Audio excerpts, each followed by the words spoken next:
you that don't know me, my name is Isabella Vincent. I am the author of the short read, Where My Stars Started to Burn.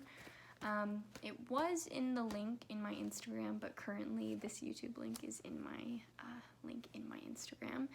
But below this, you can find the link to my short read on Amazon. Currently, I'm working on my second one. It's called Where My Stars Started to Spin, but I am going to save the subtitle as a surprise. But basically, this video is me going over some of the concepts and main ideas in this next short read that I'm doing. And it is a lot more in-depth compared to the one that I published a couple weeks ago. It is more forward and frankly more brutal, I think. And that's my intention because I want to be as real as I can, but through being kind, of course. Anywho, I'm gonna go ahead and jump on into these subjects. The first one is going to be kind of government related almost, but it's not mainly subjected to them specifically. It's going to be, is freedom actually freedom when it comes to consequences? Do we hold our own rights when the law actually dictates what we personally do with ourselves? I think this is something large and a big debate that has been going on for many, many years, and something that many people continuously are fighting for. And I understand that a lot of people don't think that this is correct, and because they have specific values, and that's absolutely, okay.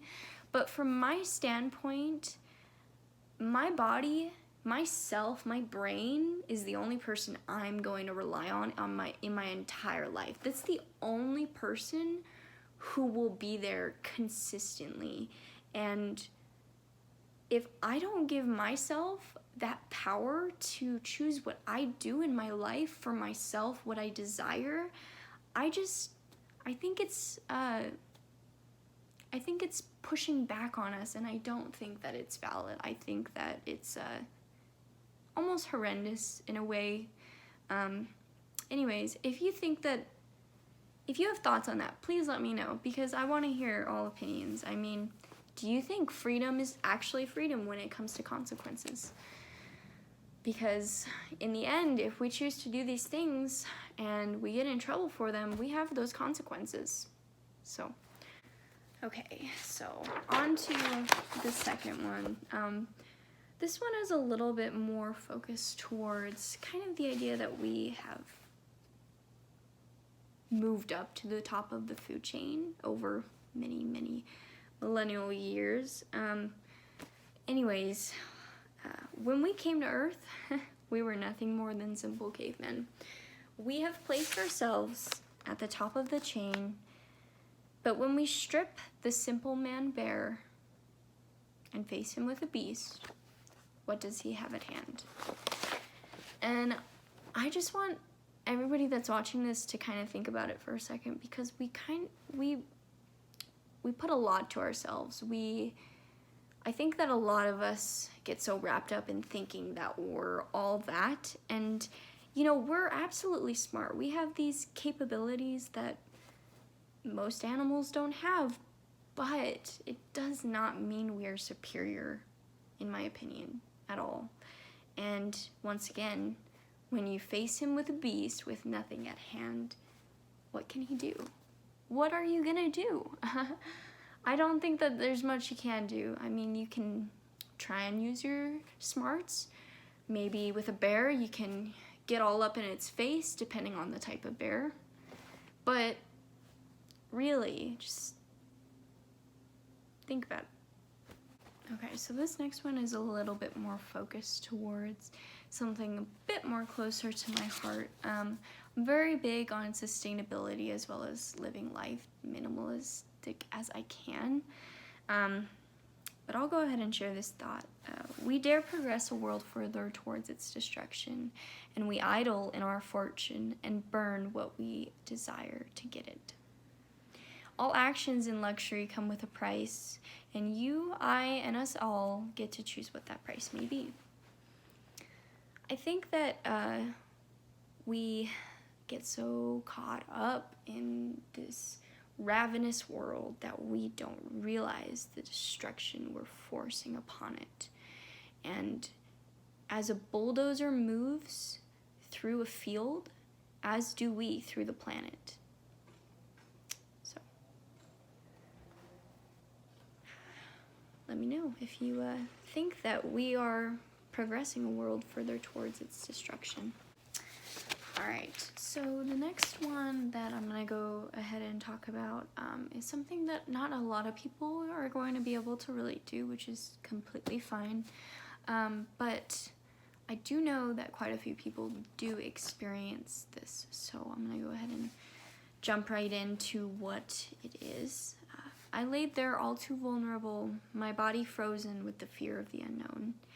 And suddenly a blackness consumed me, and my neck was being tightened. I fell into the shadows, blank with fear and incapability. I'll never stop replaying, but maybe it has showed me something that most have never seen. And most have never seen this, but I'll go ahead and jump into the backstory kind of behind that. Lucid dreaming is something that basically you get to dictate almost an entire realm inside of your own self. It's extremely incredible opportunity that our body holds each night, but it can be dangerous depending on the way that you use it.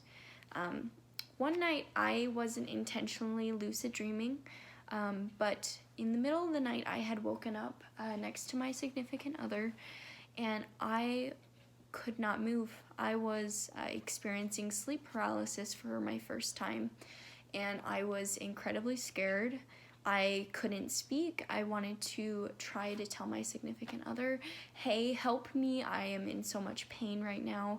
I don't know what's gonna happen, but I couldn't. And I can't even describe to you how painful that is. But anyways, further on, a black shadow, very, very scary, hopped over on top of me, and basically I felt my throat being slit open, and I fell into a deep, deep darkness, and it was lucid death, and I have now experienced it 3 times, and it is something that I will keep with me forever. It is not something I'd wish upon anybody. However, I have truly learned a lot about the balance of life and death through it, even through the scariness. And that's kind of what life is all about, because we all go through things and changes and experiences, and not all of them are the same. So, but I just wanted to share that experience because I think that it's definitely an interesting one. Alright, the next one I'm going to go over is a little bit more directed at ourselves, and what we don't realize is really there. My brain crumbles with creativity, and it tears at me with all its power, and I sit still and I listen. We have our knowledge from every single moment of a second. We see, hear, and smell all things. We crave, despise, and love all things. Our power is so certain and present, and we take advantage of it every single day.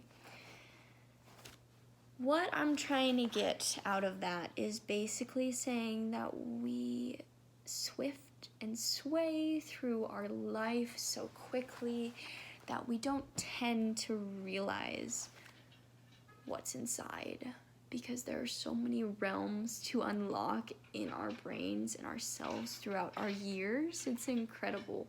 There's so many opportunities. All right, internet world, this one is for you. And of course, we're all a part of it, because, you know, you wouldn't be if you weren't watching this video right now. And it's completely fine to be on your phone and to be a part of that world. You know, a lot of people use it for work, including me, which is completely fine once again, but I don't know, just think about this. This is a in-depth realization that I'm attempting to get out of you thinking from this. So, electronic devices, much like the virus, controlling our internal affairs.